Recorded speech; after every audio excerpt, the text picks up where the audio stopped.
Hello students, एक बार फिर से मैं आप सभी लोगों का अपने यूट्यूब चैनल कामतगिरी पाठशाला पर स्टूडेंट्स स्वागत करता हूं। और देखिए, मैंने कल आप लोगों को जो पहली वीडियो भेजी थी वो आपके क्लास 10 की जो बुक फर्स्ट फ्लाइट है उसका second chapter Nelson Mandela a long walk to freedom. देखिए, उसमें मैंने जो पहली वीडियो बनाई थी अब उसी के आगे आज मैं पढ़ाने जा रहा हूँ। इसको ध्यान से समझेंगे और बिल्कुल जो मैं पढ़ा रहा हूँ आप लोगों को, देखिए मैं पूरी कोशिश कर रहा हूँ कि मैं वर्ड बाय वर्ड पढ़ाऊँ और वर्ड बाय वर्ड मैं आप लोगों को एक्सप्लेन कर रहा हूँ।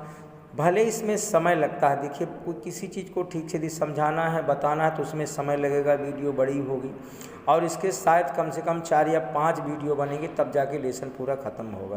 तो ठीक है, चलिए आइए ध्यान से समझते हैं जो आपका ये मुझे आज पढ़ाना है। देखिए, नेल्सन मंडेला साहब की बात है, उन्हीं की बात चल रही है। आ फ्यू मोमेंट्स लेटर का मतलब बाद। देखिए, a few moments, a few शब्द जो होता कुछ। अब देखिए ये बता दूं मैं, ये एडजेक्टिव है और एडजेक्टिव आप नंबर है, ये किसी संख्या को बताता है। A few moments, a moment का मतलब पल, अ मोमेंट्स का मतलब पलों या पल या क्षण। A few moments after we all lifted our eyes in awe as a spectacular array of South African jets, helicopters, and troop carriers rode in perfect formation over the Union buildings। अब देखिए यहाँ समझिए ध्यान से, a few moments, कुछ पलों के बाद। जैसे ये आप लोगों को पता है, मैंने कल वीडियो जो बनाई है समझाया था कि उद्घाटन समारोह था। नेल्सन मंडेला साहब उस दिन जो है प्रथम राष्ट्रपति बने थे, प्रथम ब्लैक राष्ट्रपति बने थे साउथ अफ्रीका के। तो उसी दिन का ये बात है कि जब ये कार्यक्रम चल रहा था तो मंडेला साहब क्या बता रहे हैं कि कुछ पलों के बाद जैसे उनका ये समारोह संपन्न हुआ तो कह रहे हैं कुछ देर के बाद क्या देखते हैं, वी आया है यहाँ पर। वी इसलिए आया है कि हम सभी, अर्थात उसमें मंडेला साहब भी सम्मिलित हैं और उसमें जितने गेस्ट्स हैं वो भी सब सम्मिलित हैं। वी ऑल, हम सब ने अपनी क्या उठाई, लिफ्टेड अवर आइज, हम सब लोगों ने अपनी आँखें उठाई। इन एव का मतलब बच्चों, एव का मतलब विस्मय, बड़े विस्मय के साथ, आश्चर्य के साथ। एज आ स्पेक्टिका, इसे पढ़ेंगे स्पेक्टिकुलर का मतलब अद्भुत। अरे का मतलब बच्चों श्रृंखला, श्रेणी। देखिए ध्यान से एक समय एक वर्ड समझिए, स्पेक्टिकुलर अरे ऑफ साउथ अफ्रीकन जेट्स। देखिए साउथ अफ्रीका के जो जेट्स विमान थे, जेट का मतलब आप जो जानते हो कहता, जेट माने होता वायुयान, ठीक है, जेट का मतलब वायुयान होता है। तो अफ्रीका के जो जेट विमान थे, जो अफ्रीका के जो जहाज थे और क्या थे, हेलीकॉप्टर्स थे। एंड ट्रूप कैरीज, ट्रूप का मतलब क्या होगा यहाँ पर, ट्रूप समझिए, ट्रूप का मतलब होता है सैन्य दल, और कैरी माने ले जाना, और कैरियर्स माने ले जाने वाला। तो देखिए यहाँ ध्यान से कि जब कुछ पलों के बाद ये क्या देखते हैं, उन्होंने एक अद्भुत नज़ारा देखा। किस चीज़ का, श्रृंखलाबद्ध तरीके से साउथ अफ्रीका के जो क्या थे, जो जेट विमान थे, हेलीकॉप्टर्स थे और सेनावाहक, यहाँ पर जो है लिखा ना, एंड ट्रूप कैरियर्स मतलब सेनावाहक जो विमान थे वो रोड दहाड़े मतलब उनकी गर्जना हुई। देखो दहाड़ता शेर है, बट यहाँ पर जो जहाज़ हैं, हेलीकॉप्टर्स हैं, इनकी इतनी आवाज़ तेज हुई कि गरज रहे थे, अर्थात आसमान में किस प्रकार से श्रृंखलाबद्ध। ऊपर मैंने बताया ना अरे दिया हुआ है। एव का मतलब बता चुका हूँ मैं आपको, स्पेक्टिकुलर का मतलब मैंने बताया एक अद्भुत जो नज़ारा था, एक अद्भुत तरीके से वो सभी आसमान में आते हैं। जब भी ऐसा कोई ओकेज़न होता है तो ऐसे ओकेज़न पर जहाज़, हेलीकॉप्टर, जो भी सेना होती है ऊपर आसमान में जाते हैं, अपने करतब दिखाते हैं। तो वही यहाँ पर भी होता है कि साउथ अफ्रीका के जो जेट विमान हैं, हेलीकॉप्टर्स हैं और सैन्यवाहक जो विमान हैं वो क्या करते हैं, इन पूर्ण परफेक्शन इन परफेक्शन, क्या लिखा है, रोड इन परफेक्शन, परफेक्ट फॉर्मेशन।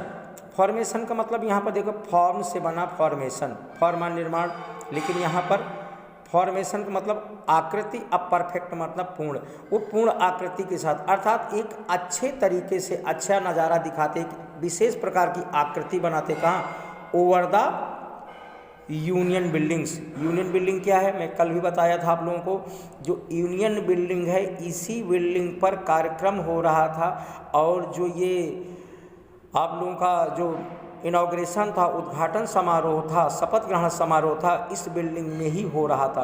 और यह बिल्डिंग साउथ अफ्रीका की, जैसे हमारे यहाँ राष्ट्रपति भवन होता है उसी प्रकार से ये प्रिटोरिया शहर में आज भी ये बिल्डिंग स्थित है।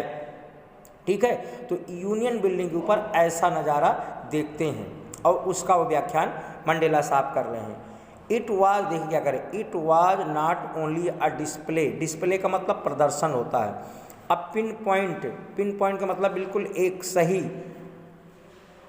प्रेसिजन, प्रेसिजन का मतलब एक्यूरेसी, परिशुद्धता। तो कह रहे हैं ये जो प्रदर्शन था ये कोई प्रतिदिन वाला सेना का ऐसे साधारण प्रदर्शन नहीं था, ये कि पिन पॉइंट एक निश्चित ही जिस प्रकार से डेली अभ्यास होता है कि कोई अभ्यास वाला ये प्रदर्शन था, ये अभ्यास का प्रदर्शन नहीं था, ये सबको वहाँ दिखाया जा रहा था। It was not only a display of pin point perception and military force, military force का ये ऐसे साधारण नहीं था, क्या था, बट, लेकिन, बट आ डिमॉन्स्ट्रेशन। देखिए डिमॉन्स्ट्रेशन कहाँ से बना है, आप लोगों ने पढ़ा होगा डिमॉन्स्ट्रेटिव एडजेक्टिव पढ़ा होगा ग्रामर में, ठीक है, डिमॉन्स्ट्रेटिव प्रोनाउन पढ़ा है, संकेतवाचक। तो डिमॉन्स्ट्रेट का मतलब संकेत करना, और डिमॉन्स्ट्रेशन माने संकेत। तो इसका डिमॉन्स्ट्रेशन का मतलब डिमॉन्स्ट्रेशन ऑफ मिलिट्रीज लॉयल्टी, और लॉयल्टी का मतलब विश्वास, फेथफुलनेस, विश्वास पात्रता टू द डेमोक्रेसी। डेमोक्रेसी का मतलब प्रजातंत्र, और ये जो है यह प्रजातंत्र का, और ये it was not only a display of pin, तो हो गए यहाँ से, कहाँ गया, बट लेकिन ये क्या था, ये संकेत था। देखिए वहाँ की जो मिलिट्री थी, वो आर्मी थी, वो जहाज उड़ा करके, फाइटर विमान और जेट विमान, हेलीकॉप्टर, जो वहाँ की आर्मी थी, जो मिलिट्री थी, तो वह इस प्रजातंत्रात्मक सरकार के प्रति क्या दिखा रही थी, अपना संकेत प्रकट कर रही थी, कि अपनी स्वयंभक्त दिखा रही थी कि हम आपके साथ हैं। The militaries loyalty to democracy, प्रजातंत्र के लिए अपनी लॉयल्टी दिखा रहे थे। और लॉयल्टी का मतलब फेथफुलनेस, विश्वास पात्रता, ठीक है, टू अ न्यू गवर्नमेंट, नई गवर्नमेंट के लिए, जो नई सरकार बनी थी, क्योंकि अभी तक वहाँ जो अंग्रेज़ों का शासन था, श्वेत लोगों का शासन था, ये सारी मिलिट्री उनके अंडर में थी। लेकिन अब जब सरकार बदली है, मंडेला साहब प्रेसिडेंट चुने गए हैं, तो वही कह रहे हैं कि ये जो है मिलिट्री पूरा अपने विश्वास दिखा रही थी टू ए न्यू गवर्नमेंट, नई गवर्नमेंट के लिए, दैट हैड बीन, जो, यहाँ बच्चों दैट का मतलब जो, दैट हैड बीन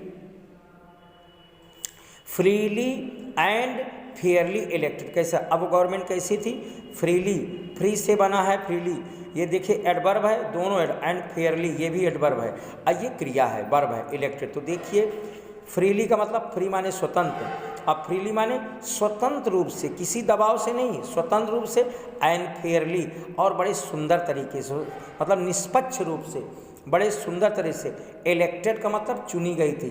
देखिए इलेक्ट माने चुनना, इलेक्टेड माने चुनी गई, और उसी से इलेक्शन बना है, इलेक्शन नाउन है, इलेक्टेड वर्ब है। तो ऐसी सरकार जो है स्वतंत्र रूप से और सुंदर तरीके से, निष्पक्ष रूप से वो सरकार बनी थी, चुनी गई थी।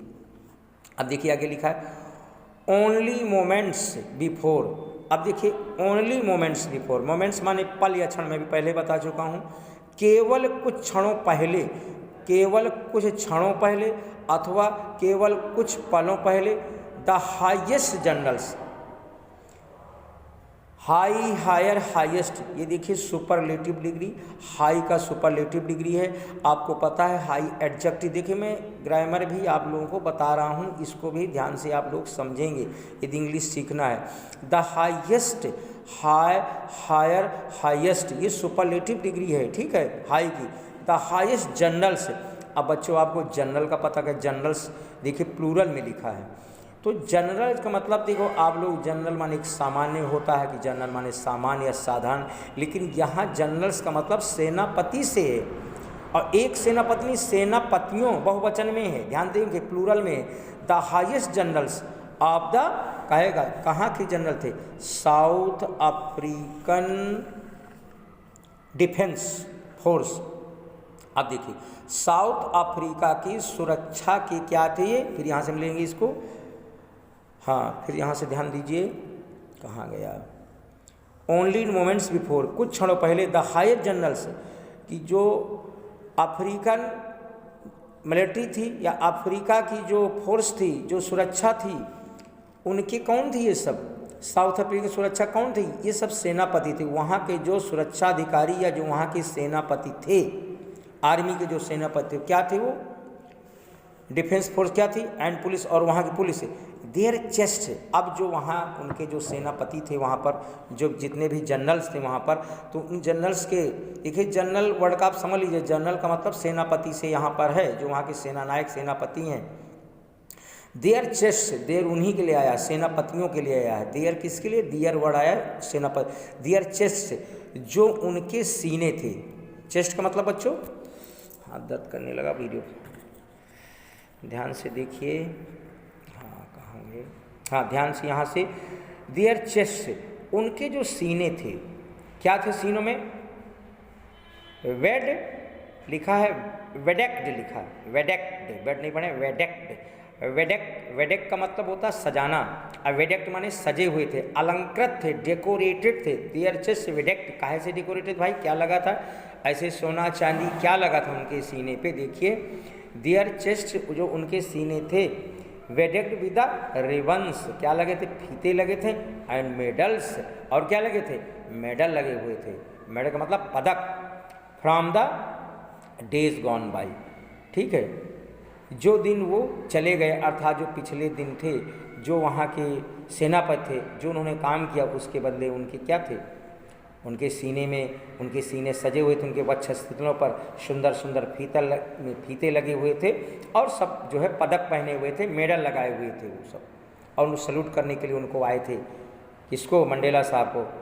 तो कह रहे फ्रॉम डेज बाई गॉन, उन दिनों से, कह रहे वो दिन जो चले गए,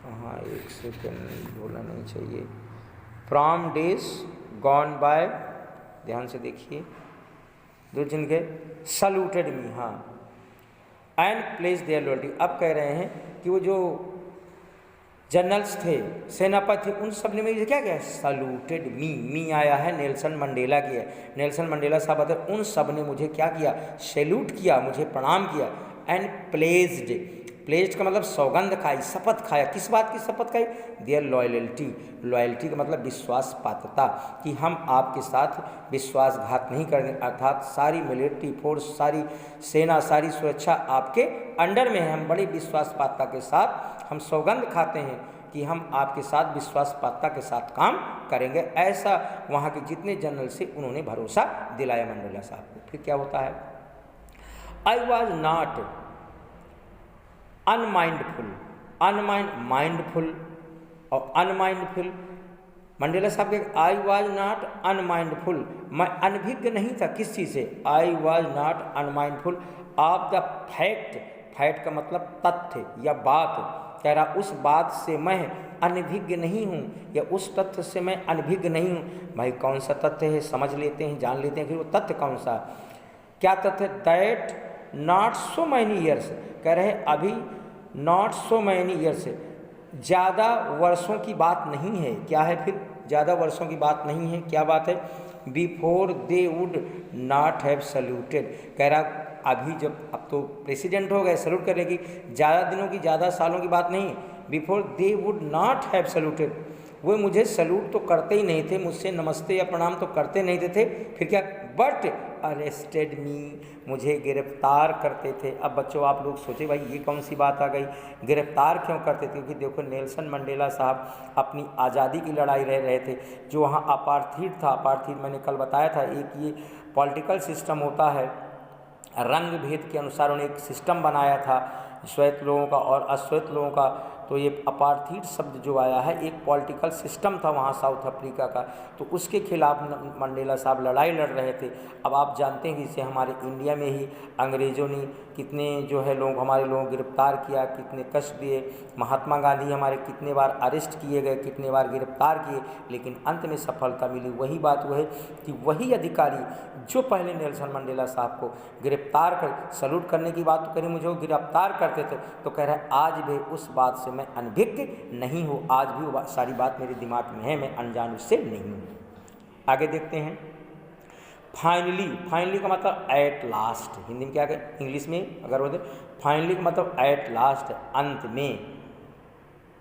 अश्योरान ऑफ इम्पाला जेट्स, क्या है, फाइनली अंत में अश्योरान of Impala jets left, left माने छोड़ना, लीव लेफ्ट, लेफ्ट, अंत में श्योरान का मतलब होता है वी आकार का शक्ल में इम्पाला, कि जो वहाँ के जो जेट विमान थे, इम्पाला जेट्स विमान आसमान में जाते हैं।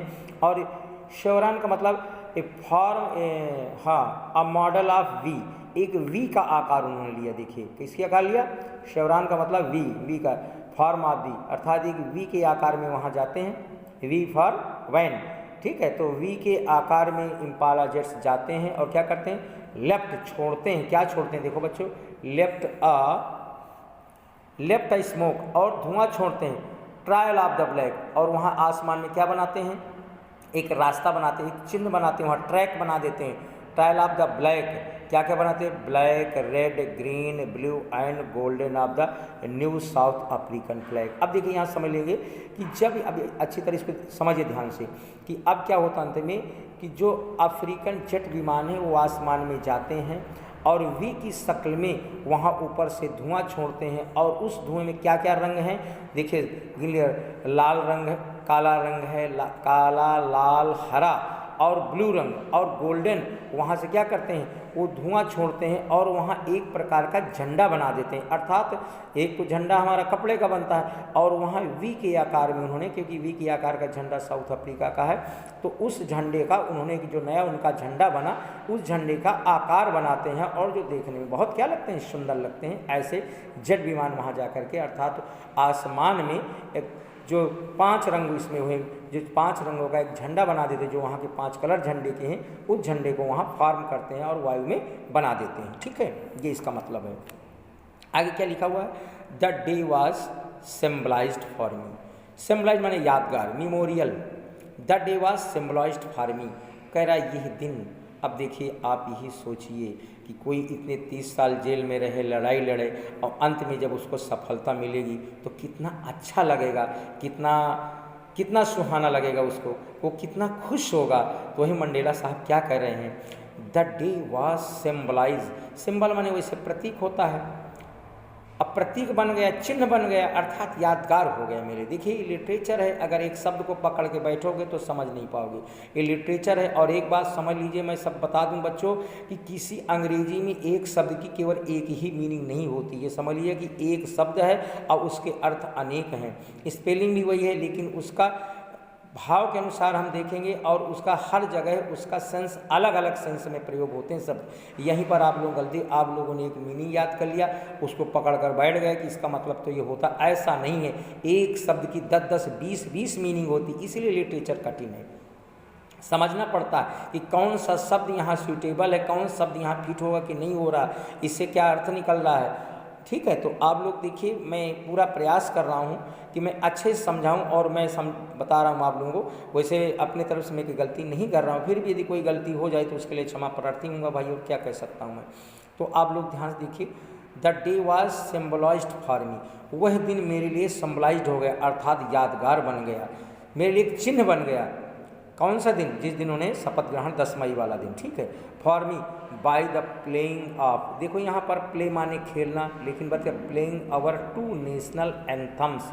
एंथम का मतलब गान, कि हमने अपने 2 राष्ट्रीय गीत। अब देखिए हमारे यहाँ इंडिया में एक राष्ट्रीय गीत गान होता है, लेकिन कह रहा हूँ वहाँ बाय द प्लेइंग। अब प्लेइंग का मतलब यहाँ सिंगिंग, देखो प्ले का मतलब यहाँ खेलना नहीं है, राष्ट्रगान खेलेंगे नहीं, राष्ट्रगान गाएंगे, इसलिए आप लोग सोचें यहाँ प्लेइंग लिखा है, ऐसा तो प्लेइंग का मतलब यहाँ पर सिंगिंग है, कि वह दिन मेरे लिए बहुत यादगार बन गए जब क्या किया, बाय द प्लेइंग अर्थात बाय द सिंगिंग, गाए हम लोगों ने, जब अपने 2 राष्ट्रगान हम लोगों ने एक साथ गाए। अब 2 राष्ट्रगान क्यों हैं भाई? एक श्वेत का हो गया और एक अश्वेत का हो गया, ठीक है। इसलिए जो है कह रहा 2 नेशनल एंथम्स, हमने 2 राष्ट्रगान गाए, यहाँ प्लेइंग का मतलब गाया, ठीक है। एंड द, फिर क्या है ध्यान देखिए, एंड द विजन ऑफ, हाँ, and the vision of white singing, और जो देखिए यहाँ विजन का मतलब दृश्य, और जो व्हाइट्स विजन, जो कह रहे हैं कि जो व्हाइट्स लोगों का गीत था, जो व्हाइट लोगों का अर्थात अंग्रेजों का, जो श्वेत लोगों का गीत था, जो उनका दृष्टि क्या थी, वो दृश्य कैसा था उनको, उनका गाने का क्या नाम था, नाम लिखा है, हाँ, एनकोसी सिकलेल आई अफ्रीका। देखिए गीत का नाम है, जैसे हमारे यहाँ जनगण मन गाते हैं राष्ट्रगान अपना, तो इसका नाम है, क्या नाम है इसका, एनकोसी सिकलेल आई अफ्रीका। ये श्वेत लोगों का गीत है। क्वेश्चन आ सकता तो किसका है, जो वहाँ के श्वेत लोग हैं उनका ये राष्ट्रगान है। एंड द ब्लैक सिंगिंग, और जो अश्वेत लोग हैं अर्थात जो काले लोग हैं उनका क्या है राष्ट्रगान, उनका है डाई स्टेम, उनका जो गीत है उसका नाम है Die Stem. The old anthem of the republic day, जो उनका ये पुराना एंथम, जो उनका गणतंत्र का, जो उनके गणतंत्र का ये पुराना क्या है, पुराना गीत है, तो उसी का नाम है जो है डाई स्टेम। और इसको किन लोगों ने गाया, ब्लैक लोगों ने गाया। तो 2 लोगों ने, श्वेत लोगों ने भी गाया, अश्वेत लोगों ने भी गाया, ठीक है। आल्दो का मतलब बच्चों था यद्यपि, आल्दो दैट डे, यद्यपि दैट डे का मतलब उस दिन, देखो इसको दैट को उस पढ़ेंगे, यद्यपि उस दिन, नीदर ग्रुप न्यू, कोई ग्रुप, देखो एक ब्लैक ग्रुप हो गए और एक वाइट ग्रुप हो, 2 ग्रुप हो गए, नीदर ग्रुप, कोई भी ग्रुप, न्यू जानता था the lyrics of the anthem, कह रहा जो हमारा राष्ट्रगान हुआ तो उस दिन, क्योंकि अब नया तरीके का गाना बना था जो भी था, तो कह रहे हैं उस दिन उस गाने के लिरिक्स का मतलब यहाँ पर धुन से होगा, धुन और ताल, जैसे गाना गाते हैं कि तरीका होता है गाने का, तो वही लिरिक्स है, वो लिरिक्स सब उसी के लिए आया है, धुन कह सकते हैं, ताल कह सकते हैं। तो कह रहे जो दोनों ग्रुप थे अर्थात श्वेत और अश्वेत, दोनों में से कोई भी जो गीत हुआ उस जो है गीत की ध्वनि को जानता, ठीक से नहीं जानता था। दे वंस डिस्पाइज्ड, और कह रहे उसी गीत से, जो हम लोग गीत था, मंडेला साहब बता, जो हम लोग कह रहा गीत था, इससे कह रहा है ये जो श्वेत लोग थे, अंग्रेज लोग थे, क्या करते, उससे डिस्पाइज्ड करते थे, हेट करते थे।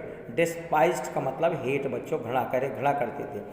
दे वुड सून नो, कह रहा अब वो सब शीघ्र जान जाएंगे, the words of by heart हैं, और कह रहा अब सबको गाने दिल से गाना पड़ा, क्योंकि अब तो उनकी सरकार हो गई, तो राष्ट्रगानों सबको गाना होगा, और कह रहे हैं वो सब धीरे धीरे सब जल्दी सीख जाएंगे, ठीक है बच्चों। और देखिए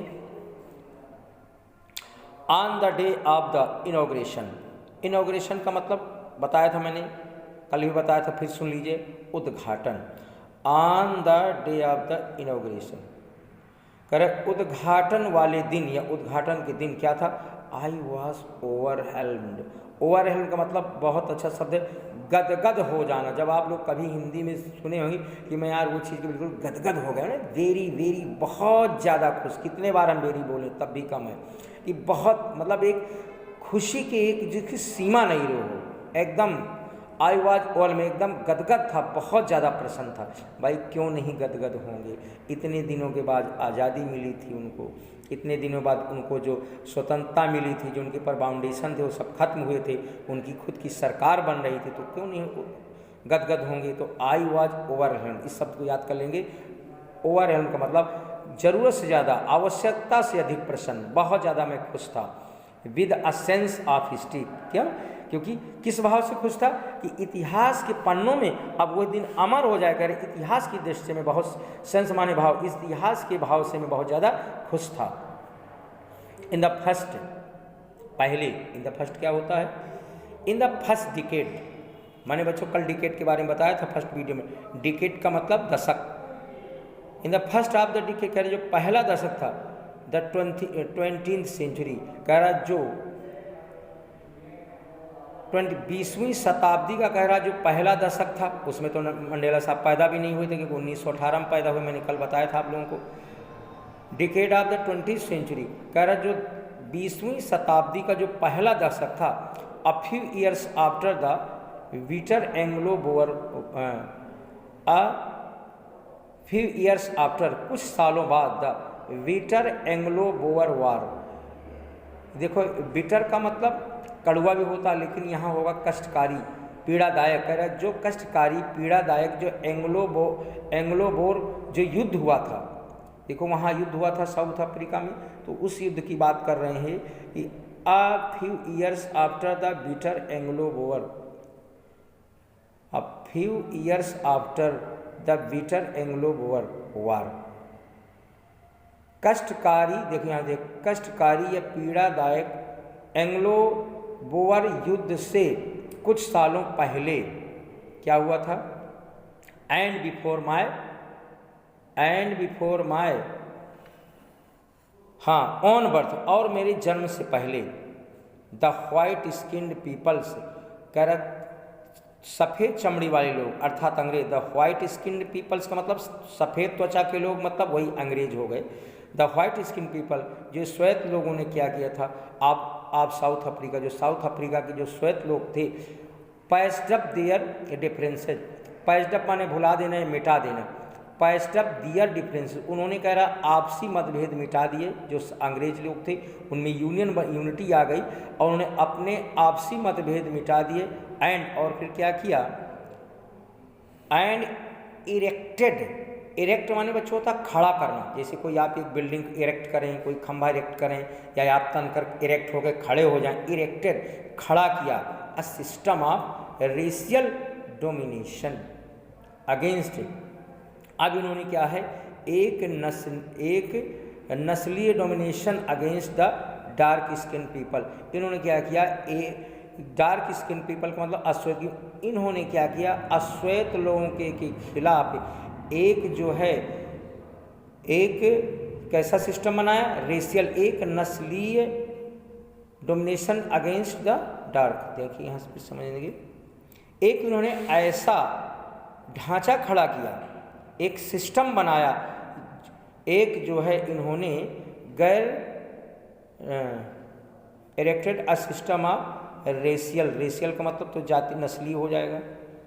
डोमिनेशन, डोमिनेट मतलब किसी को गिराने वाला, किसी के ऊपर हावी हो जाना, मतलब इन लोगों की डोमिनेशन आप आगे कि जो इन लोगों के खिलाफ था। डोमिनेट का मतलब होता है किसी के ऊपर हावी होना, उसी से होता डोमिनेशन बन गया। डोमिनेट का मतलब हावी हो जाना, और डोमिनेशन माने हावी होना, या इसको नाउन पे गिनेंगे। देखिए तो बच्चों इसको डोमिनेशन देख लीजिएगा। डोमिनेट माने हावी होना, कि उनके ऊपर हावी हो जाने का, अर्थात उनके खिलाफ इन्होंने एक कानून बनाया, अर्थात उनको नीचा दिखाया और अपने आप को सुपर दिखाया इन लोगों ने। इरेक्टेड सिस्टम, इन्होंने एक ऐसा राजनीतिक ढांचा खड़ा किया जो है किनके खिलाफ? डार्क स्किन पीपल्स खिलाफ, अर्थात अश्वेत लोगों के खिलाफ इन्होंने उनके ऊपर हावी होने का, कि उनके ऊपर राज्य करने का, कि हम तुम्हारे ऊपर राज्य करेंगे, उनके ऊपर हावी होने का इन्होंने एक ऐसा पॉलिटिकल ढांचा बनाया। ठीक है, आप देयर ऑन लैंड, अपनी स्वयं की भूमि में, अपनी, ठीक है, देयर ऑन लैंड, अपनी स्वयं की भूमि में। ठीक है, समझ में आ रहा होगा। द स्ट्रक्चर, स्ट्रक्चर का मतलब ढांचा, द स्ट्रक्चर। अब देखिए यहाँ मकान का ढांचा नहीं है, पॉलिटिकल ढांचा, पॉलिटिकल सिस्टम, कानूनी ढांचा क्या बनाया? The structure they created. अब बच्चों क्रिएट का मतलब होता है निर्माण करना या बनाना। The structure they created form the basis of one of the harshest, harsh माने कठोर, हार्सेस्ट, हार्सेस्ट माने सबसे कठोर। अब उन्हें क्या बना? द स्ट्रक्चर ऑफ द, जो इन्होंने द स्ट्रक्चर दे क्रिएटेड, देखो क्रिएटेड और इरेक्टेड एक ही बात है। इरेक्टेड का मतलब खड़ा करना, क्रिएटेड का मतलब निर्माण करना। तो मतलब दोनों का लगभग एक ही निकलेगा कि जो इन्होंने जिस ढांचे का इन्होंने निर्माण किया उसमें था खड़ा किया, यहाँ निर्माण जिस ढांचे का इन्होंने निर्माण किया, क्रिएट फॉर्म जो उसका फॉर्म ने बनाया, आकृति बनाई, द बेसिस ऑफ किस आधार पर, बेसिस का मतलब बेसिस ऑफ ऑन द हार्सेस्ट, कठोरतम उसमें नियम थे, मोस्ट इनह्यूमन, और क्या थे, अधिकांश क्या थे, मोस्ट अमानवीय, जो बहुत ज़्यादा कठोर थे, अमानवीय थे, और क्या थे, सोसाइटी, जो दुनिया की सोसाइटी है, समाज है, the world has ever known, जिसको कि दुनिया पहले से ही जानती रही है या जान चुकी, जो जैसा उन्होंने ढांचा बनाया उसको पूरा जान चुका है, संसार समझ गया है कि किस तरह का उन्होंने जो ढांचा बनाया था, किस तरह के अत्याचारी सिस्टम इन्होंने अपनाया था। नाउ अब इन द लास्ट डिकेड, अब क्या कह रहे हैं, अब पहले डिकेड की बात करें, कहते हैं नाउ अब इन द लास्ट डिकेड, अब आखिरी दशक of my 20th century, of the 20th century, कह रहा अब ये है 20th सेंचुरी मतलब 20वीं शताब्दी का जो आखिरी दशक, 20वीं शताब्दी का आखिरी दशक क्या होगा, अर्थात 90 के बाद की बात, 1990 की बात, जब 1994 इन्होंने 1994 में क्या लिया, शपथ लिया, वही कह रहे हैं नाउ अब in the last decade of the 20th century, 20वीं शताब्दी के आखिरी दशक में अब, एंड माई ओन, और मेरी स्वयं की, my own eight decades as a man, और कह रहे हैं कि आदमी के रूप में मैं स्वयं, मेरे 8 दशक हो चुके हैं, that system had been overturned. अब देखिए ओवरटर्न्ड वर्ड पे गौर करिए, ओवरटर्न माने होता पलट देना या उलट देना, जैसे कोई घड़े में पानी रखा हो और आप उसको उल्टा कर दीजिए, किसी पात्र में पानी रखा हो अर्थात उसका मोहरा नीचे कर दीजिए और पेंदी ऊपर कर दिए, तो ओवरटर्न का मतलब पूरी तरह से पलट देना। That system had been overturn, उस सिस्टम को उन्होंने क्या किया आखिरी दशक में, कह रहा उस सिस्टम को ओवरटर्न कर दिया गया, अर्थात पलट दिया गया, वो सिस्टम खत्म कर दिया गया, उल्टा हो गया।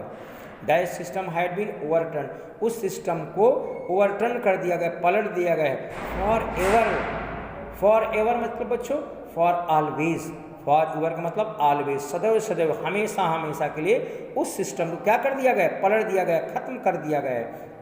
एंड रिप्लेस्ड, और रिप्लेस्ड स्थान, दोबारा स्थान ग्रहण करने लगा, और एक नई क्या है, एंड रिप्लेस्ड, अब उसके स्थान पर, रिप्लेस्ड माने रिप्लेस्ड का मतलब होता है एक चीज़ के स्थान पर दूसरी चीज, हाँ फिर ध्यान समझिए कि एक कोई वस्तु रखी है और उस वस्तु को हटा करके उसकी जगह पे दूसरी वस्तु को रख देना, रिप्लेस कर देना, ठीक है, हटाकर दूसरी वस्तु को रख देना, एंड रिप्लेस्ड, और इसको क्या कर दिया, रिप्लेस किया किससे, बाय वन दैट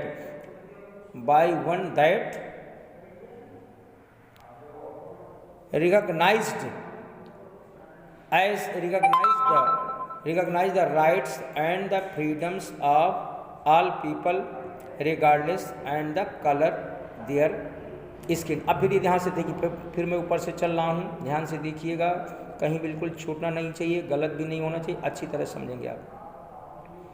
कहाँ था, हाँ रिपीट, एंड रिप्लेस्ड, और उसके स्थान पर, अब क्या कहेंगे, एंड और उसके स्थान पर वन दैट, अब कैसी सरकार है, रिकॉग्नाइज्ड, ऐसी जो सरकार बनाई गई है, ऐसा सिस्टम बनाया गया है जो सबको जानता, जो सबको रिकॉग्नाइज द राइट्स, जो सबके अधिकारों को पहचाने, एंड फ्रीडम, सबकी स्वतंत्रता को पहचाने, ऑल पीपल, सभी लोगों के, और रिगार्डलेस, और वो रिगार्डलेस किस में है, the colour of their skin, और उनके जो रंग या चमड़ी का, त्वचा का जो भेदभाव है उसको रिगार्डलेस कर दिया, अर्थात उसको किसी प्रकार का स्थान नहीं दिया गया है।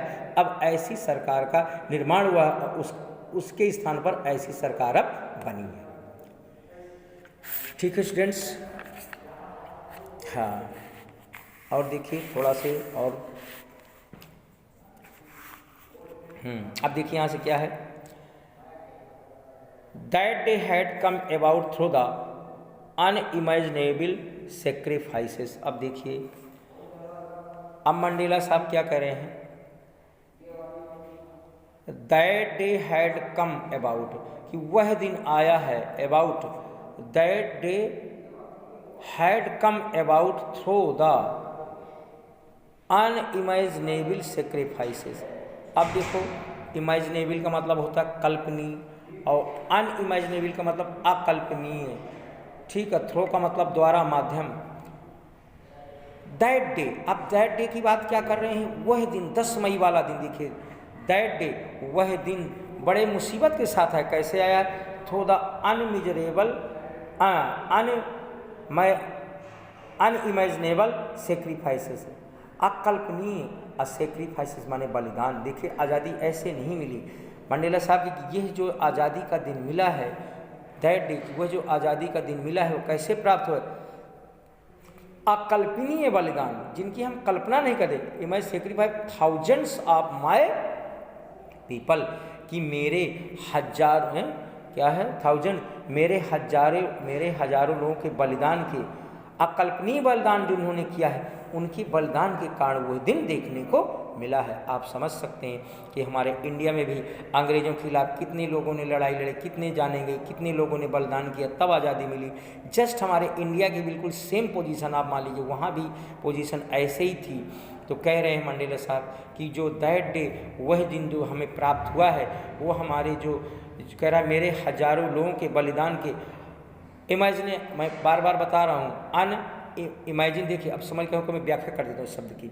देखो इमेजिन माने होता है कल्पना करना, ये वर्ब हो गई, ठीक है। इमेजिनेबल बन गया उससे कल्पनीय, और अनइमेजिनेबल हो गया अकल्पनीय, तो जिसकी कल्पना ना की जा सकेगी, अकल्पनीय, मेरे हजार लोग अकल्पनीय बलिदान की फलस्वरूप ये जो है हमको दिन देखने को मिला है, ठीक है। और आगे चलते हैं। पीपल हु से सफरिंग, ऐसे लोग जिन्होंने बलिदान दिया, सफरिंग, पीपल हु सफरिंग, कष्ट झेले, पीपल हु सफरिंग, ऐसे लोग जिनके कष्ट एंड करेज, और उनके कष्ट और हिम्मत से, कैन नेवर बी काउंटेड, कि उनके हिम्मत को, उनके कष्टों को, जिन्होंने कष्ट किए, जिन्होंने हिम्मत झेली, उसको नेवर बी काउंटेड, वो कभी गिने नहीं जा सकते। और रिपेड, कितना अच्छा शब्द लिखा है। रिपेड माने बच्चों किसी को दोबारा वापस करना, जो उन्होंने कष्ट झेले उनको रिपेड नहीं किया जा सकता था, दोबारा देना, पेड रिपेड, उनको जो है दिया नहीं जा सकता, उनको रिपेड नहीं किया जा सकता, दिया नहीं जा सकता। आई फेल्ट, मैंने सोचा, क्या सोचा, दैट डे, उस दिन, आई फेल्ट दैट डे, कह रहे जब किस दिन की बात कर रहे हैं मंडेला साहब, आई फेल्ट दैट डे, मैंने उस दिन को सोचा जब वो अपना शपथ ग्रहण कर रहे थे, उस घड़ी को सोचा, आई फेल्ट, मैंने अनुभव किया, दैट डे, वह दिन, as I have on so many other day, जैसे कि पहले भी मैं सोचता था, पहले के दिनों में, that I was simply the sum of all those African patriots माने पैट्रियट जानते हैं देशभक्त, हैड गॉन बिफोर मी। अब देखिए यहाँ से समझिए इसको, कह रहा दैट आई वॉज सिंपली, के द सम ऑफ, पहले विशेष रूप में उन सभी लोगों का, मुझे ऐसा लगता है कि जो लोग, जो देशभक्त, अब अफ्रीका के जितने देशभक्तों ने जान गंवाई, अब कह रहे हैं कि मैं उन सभी का लग रहा है योग हूँ, कि उन सभी का जितने लोग मर गए उन्हीं का मैं सबको योग को जोड़े हुए मैं खड़ा हुआ हूँ, उन्हीं का मैं सबका सम हूँ, अर्थात योग हूँ, जो मुझसे पहले इस दुनिया से चले गए आज़ादी की लड़ाई लड़ते लड़ते। That long and novel line ended, कह रहे हैं उस लंबी और आदर्श लाइन का अंत हुआ, एंड नाउ बिगेन अगेन, और मुझसे शुरुआत हुई, and now begin again with me, और फिर मुझसे शुरुआत हुई, कहते लोग तो चले गए। आई वॉज पेंड का मुझे पीड़ा हुई, कह रहा है मुझे पेन माने देखो पीड़ा, अब पेन मुझे बड़ा कष्ट हुआ, मुझे बड़ा कष्ट दिया गया, that I was not able to thank them देखो यहाँ बच्चों देखिए, ये देम वर्ड आया है उन लोगों के लिए है कि जो लोग इस दुनिया से चले गए, आज़ादी की लड़ाई लड़ते लड़ते मर गए, तो कह रहा है कि मैं उनको धन्यवाद भी नहीं दे पाया हूँ। पेन कह रहा है इस बात का मुझे कष्ट है, पीड़ा है, that I was not able, कि मैं योग्य नहीं हूँ, टू थैंक देम, उनको धन्यवाद देने के मैं योग्य नहीं हूँ, and that they were not able to see, और अब वो भी योग्य नहीं है, किस एबल माने योग्य होना बच्चों, और वह भी योग्य नहीं है टू सी, देखने के लिए, that what their sacrifice had wrought, wrought का मतलब रंग लाना, काम लाना, कि उनके बलिदान ने क्या रंग लाया, कि उनके बलिदान के फलस्वरूप हमको क्या प्राप्त हुआ, वो आज ये सब देखने के लिए नहीं है। अर्थात जो लोग मर गए आज़ादी की लड़ाई लड़ते लड़ते और आज हम आज़ाद हुए, तो उस चीज़ को अब जिन्होंने बलिदान दिया देखने के लिए आज वो नहीं है कि उनकी जो मेहनत है, उनकी परिश्रम कैसा रंग लाई। ठीक है बच्चों, यहीं तक इसको समझ लीजिए आप लोग अच्छे से। ये वो चीज़ मैंने समझाया कि देखिए जो देशभक्त मर गए वो दोबारा कहाँ मिलेगा। हमारे यहाँ जो भगत सिंह, चंद्रशेखर आज़ाद अभी मर के चले गए, लेकिन जिस दिन आज़ादी 15 अगस्त 1947 हमारा देश हुआ, वो दिन अगर होते उनको कैसा लगता, क्या महसूस करते। लेकिन अब वो देखने के लिए कह रहे हैं, नहीं वही बातें कह रहे हैं कि अब जो लोग चले गए हैं, मर गए हैं, इस दुनिया में नहीं हैं, तो वो ये देखने के काबिल नहीं है कि उनकी परिश्रम जो उन्होंने मेहनत किया वो क्या रंग लाई, उसका परिणाम क्या हुआ, ये देखने के लिए आज वो नहीं है। ऐसा दर्द महसूस करते हैं। चलो बच्चों, थैंक यू। फिर मैं नई वीडियो के साथ आप लोगों को मिलूँगा। ओके।